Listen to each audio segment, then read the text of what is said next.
এই ভিডিওটা ছিল মহরমের দিন। মহরমের দিন বাসায় খিচুড়ি রান্না করা হয়েছে, সবাই মিলে একসাথে খাওয়া দাওয়া করলাম। হ্যালো এভরিওয়ান, আসসালামু আলাইকুম। সবার কি অবস্থা, কেমন আছেন? আশা করি সবাই ভালো আছেন। সকাল 10টা বাজে ঘুম থেকে উঠছি, ফ্রেশ হয়ে বাহিরে বের হয়ে দেখি খিচুড়ি রান্না করার জন্য সবকিছু রেডি করা হইতেছে। এভাবে সব সময় প্রতি বছর কোরবানির গোশত দিয়ে মহরমের দিন খিচুড়ি রান্না করা হয়। এটা আসলে কোনো কিছুর সাথে তুলনা করে না, বলতে পারেন এটা আমাদের আবদারেই খিচুড়ি রান্না করে আমরা সবাই মিলে একসাথে খাবো। আর এই তো এখানে বসে আমি ভিডিও করতেছিলাম। আমার বৌমা জানালা দিয়ে কি যেন বলতেছিল, আমি ডাক দিছি, শুনে নাই, মনে হয় ব্যস্ত ছিল। আর এখানে আমার নানির মরিচ গাছগুলাকে ধ্বংস করতে ঢুকছিল রাইফানাইকে রাইসা, আসলে আমার সঠিক নামটা মনে নাই। আর এই তো আমার নানি আর সবুজ ভাই, দুই ভাই বোন মিলে রাস্তা থেকে যত পলিটিন আছে সব টুকাই এনে দিতেছিল জাল ধরানোর জন্য।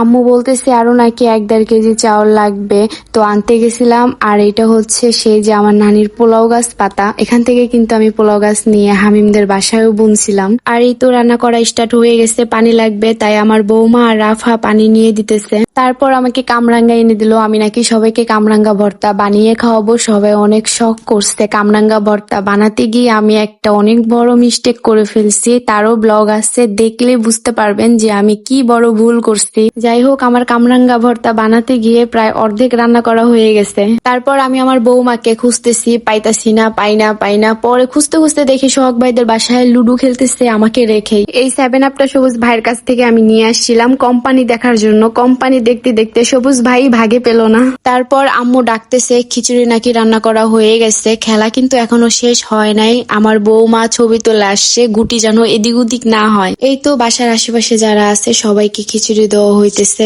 এই ডেলডেলা লেটকা খিচুড়ি তোমরা কি বলো? আমি তো বলি লেটকা খিচুড়ি। লেটকা খিচুড়ি কার কার পছন্দ? আমার কিন্তু অনেক পছন্দ। আর এই ছোট্ট ছোট্ট বাচ্চাদের দেখে আমার ছোটবেলার কথা মনে পড়ে গেল।